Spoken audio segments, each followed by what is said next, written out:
Okay, guys, hello. Let's get into this. My name is Keisha, and I'm here with KD3 Enterprises.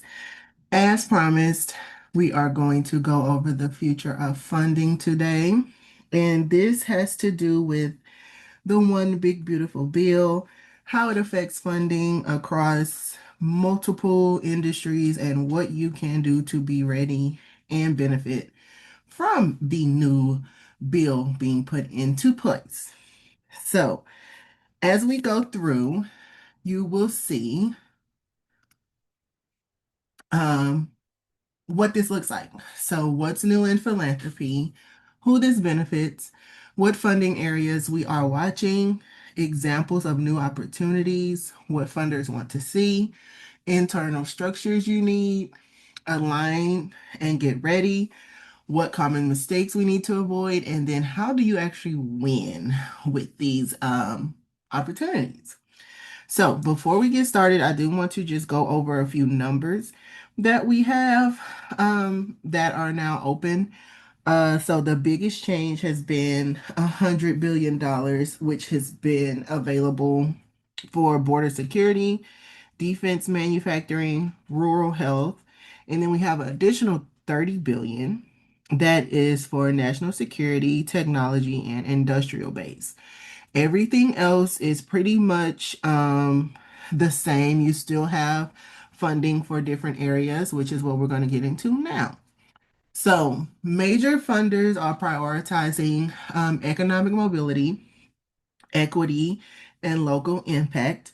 So, philanthropy often being confused for charity, philanthropic causes are focusing on real change. So, making sure that you're seeing measurable results, what impact are you making, and then, you know, equity meaning who's included in what you're doing.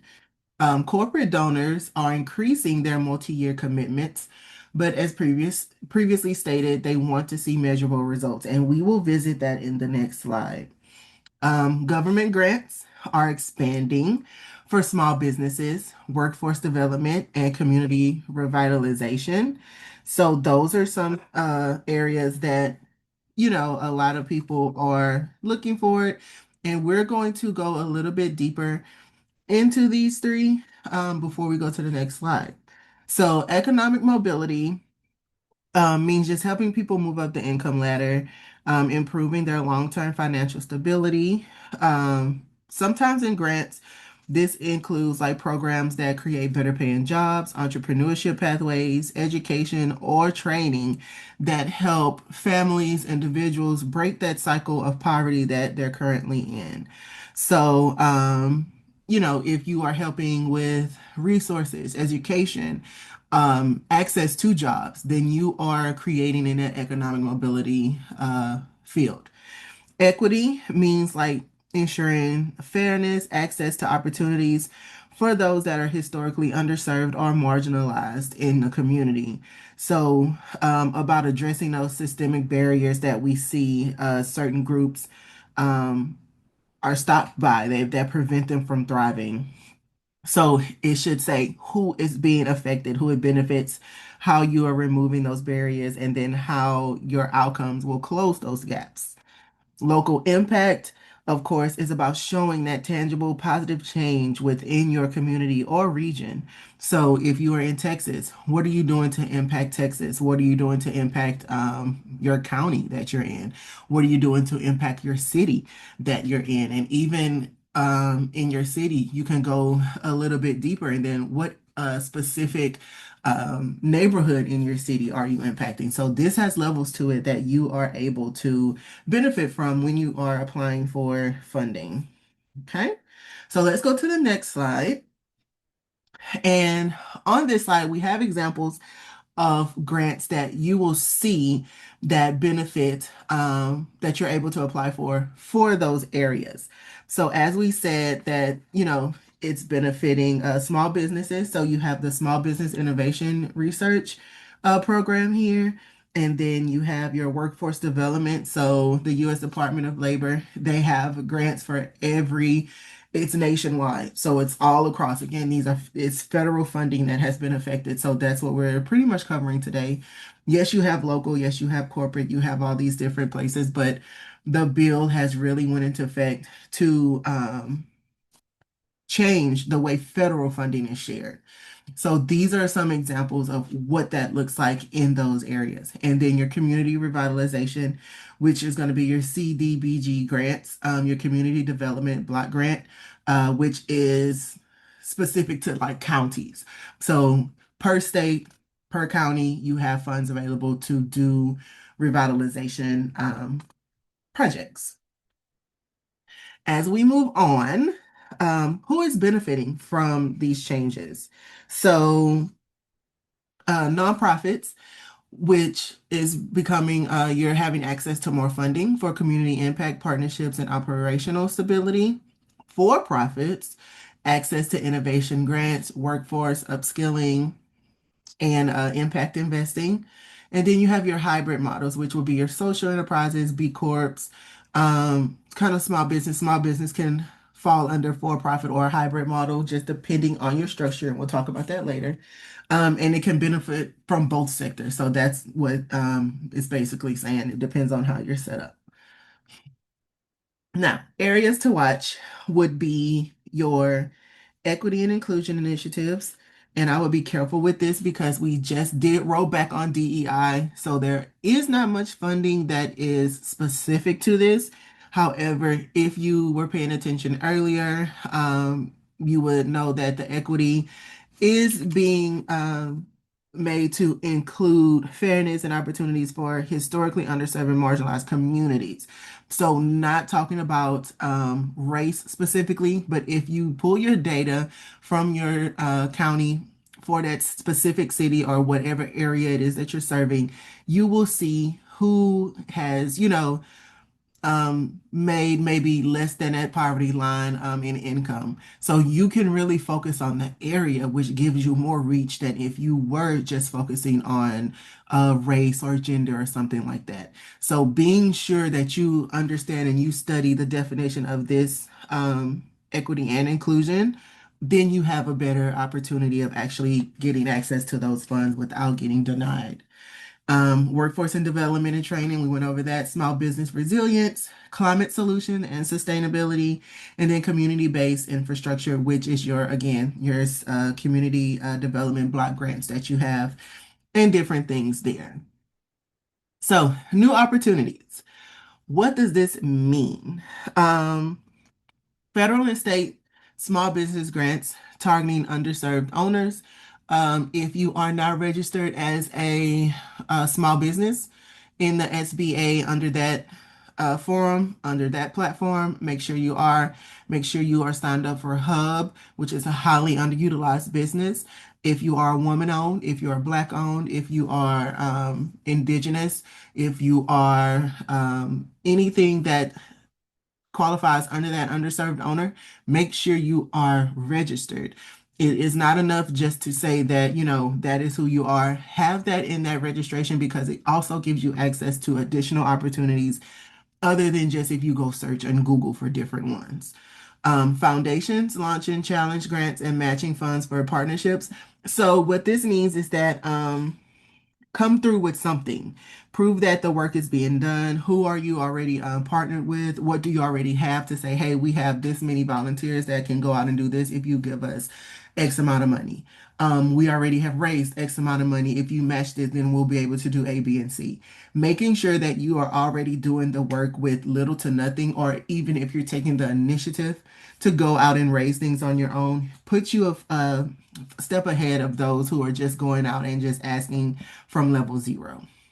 Local community foundations, adding micro grants for capacity building. So in your community, there may be different foundations that are giving because the bill also changed a few things about those who are donating money as well. So they have to meet a certain percentage before they can even write things off.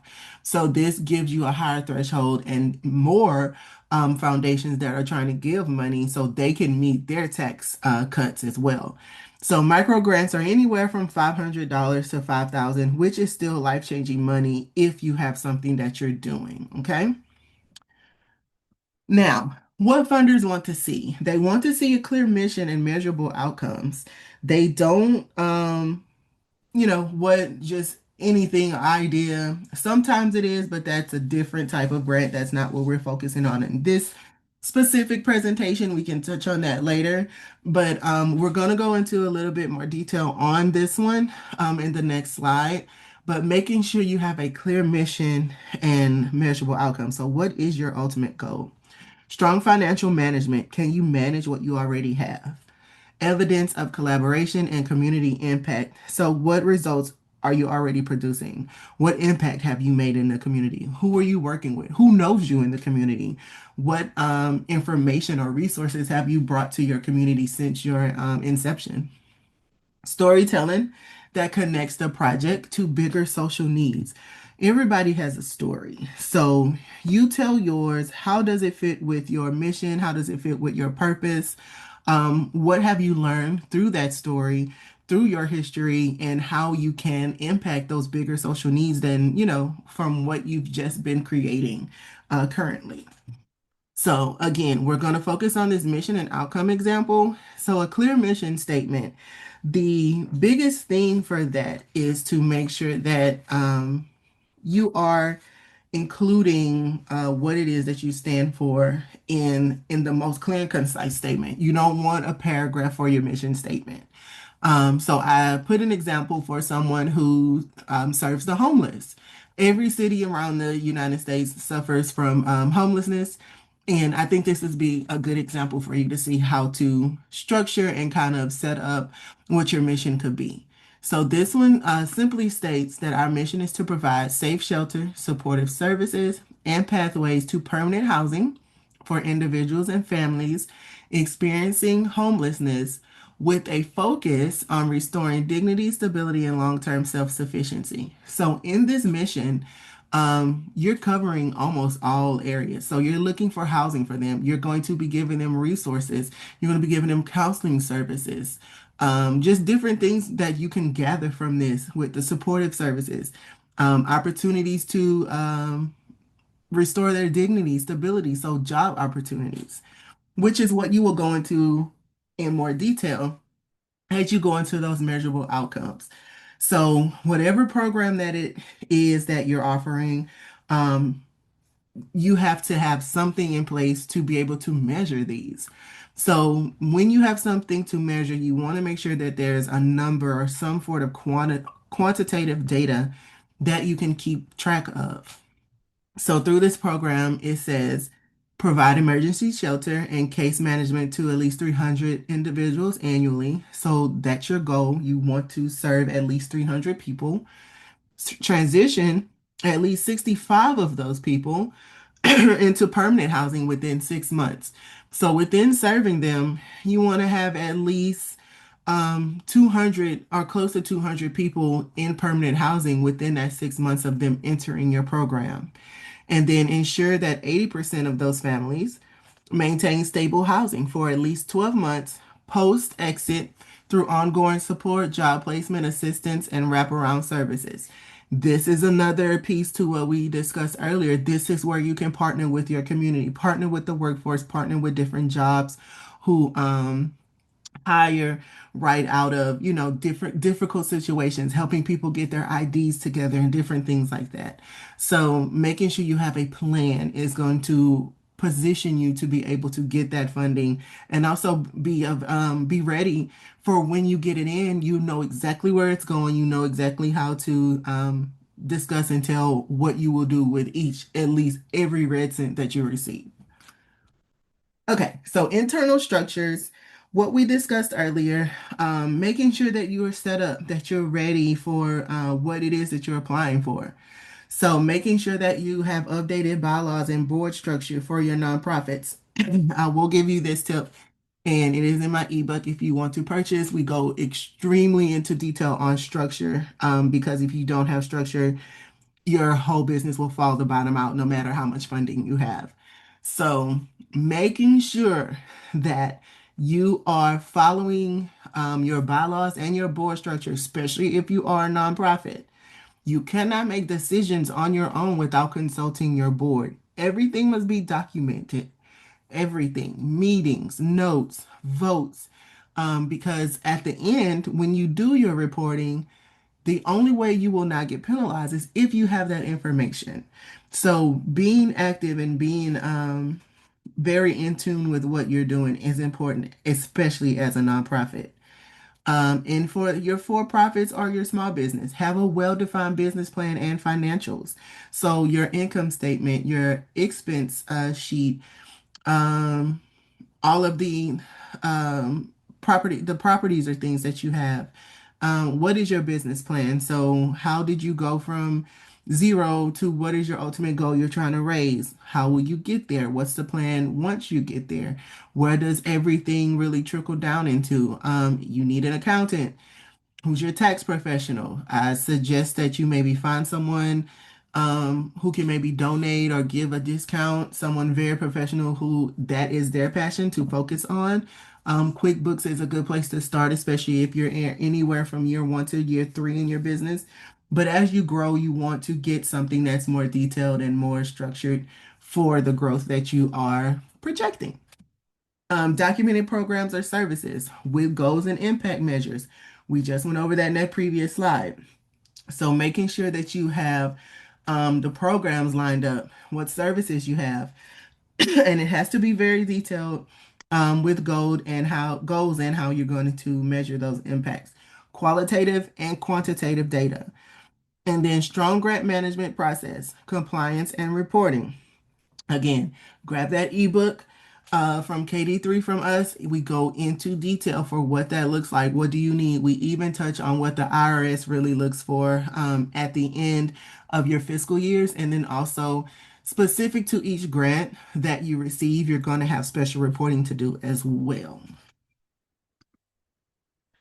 So, tips to align and get ready. Start or strengthen your partnerships. Funders love to see collaborations. I always tell my clients that if it's you plus maybe one or two other people, you have a better chance of getting funded. You can get funded by yourself. I've seen it happen millions of times. But if you have like letters of support or someone in a community that's standing behind you and say, hey, I stand with this person because I've seen what they've done. I know what their cause is, what impact they're trying to bring, it increases tremendously if you have that. Identify those gaps in your team or consultants. Hire before you apply. Hello, KD3 is here for you. That is what we do. We go through not just making sure what you align with in order to get you funded, but are you ready for that? What do you need your business or your nonprofit to look like before you apply to this specific opportunity? Because you can end up creating more work for yourself if you aren't careful with what it is that you're applying for just to get funding. It's very specific. Create a grant calendar so you're proactive, not reactive. You need to be applying monthly for grants. Grants are not a one-off thing. Grants aren't just, okay, I'm in trouble, I need to get some extra funding in. Absolutely not. It should be built into your structure of your business. Most successful businesses who get grants like that have someone full time who applies, and that's all they do. They do grant management. They research and they apply, and then make sure that they are keeping up with the management and reporting for those opportunities. You don't want to create a space where it's a 911 call. No business or organization should ever be in that position. If you are, let's go back to that place where it's like the management. What are you doing? If you can't manage a little, you're not going to ever get um, that large amount that you want, which ties right into our last bullet point here. Be transparent and realistic in budget. So you can't be blessed with what you can't manage or handle. You have to handle the small first before you can handle the large. And that goes with anything in life. So there are always going to be challenges ahead, but if you're proactive, then you can defeat these obstacles. So common mistakes to avoid are always waiting too late to apply. Funding is always limited. Once these companies or corporations meet their quota, they meet their given point, they aren't giving anything out. Everybody always gets more applications than they have funds. So once you see that something is open, apply for it at that moment. I don't care if it's July and the due date is September. Apply now. Not reading eligibility guidelines carefully. Just because it's something that you might want to do, um, and you apply for it, it may be a certain area. It says it's open to Texas, but you live in Houston and they're only servicing the El Paso area. Be sure that you're not wasting your time and doing the hard work for something that you're not even really eligible to receive. Failing to report on past grant outcomes. It gets hard. Once you get that money in, you want to hit the ground running, ready to start doing your impact, doing your programs, doing your services, and you're supposed to be giving quarterly reports and they don't get it, then you're going to be in trouble. You'll never probably get that grant again. Um, and that sucks because it was probably something that really benefited your organization or your business. But that's why it's so important to hire before you apply to make sure that you can handle what it is you're getting and make sure you're working with a professional who knows the specifics to what you need to do and um, looks for those details in each grant opportunity and award so you don't mess up in that big of a way. And in treating funders like ATMs, they definitely don't want to be treated like that. They're looking for partners. The last thing you want to do is get locked in with someone who isn't a good fit too as well. So whether or not that they could line up with your mission, but there could be one or two things that's just like you would have to bend a little bit in your structure or in your organization to kind of meet what they want. Just be thoughtful and be careful on what you really want to do when you get there. So that goes for those federal funding grants as well. They come with a lot more stipulations or a lot more red tape. So a lot of people are, skeptical or they're just really careful before they apply for those.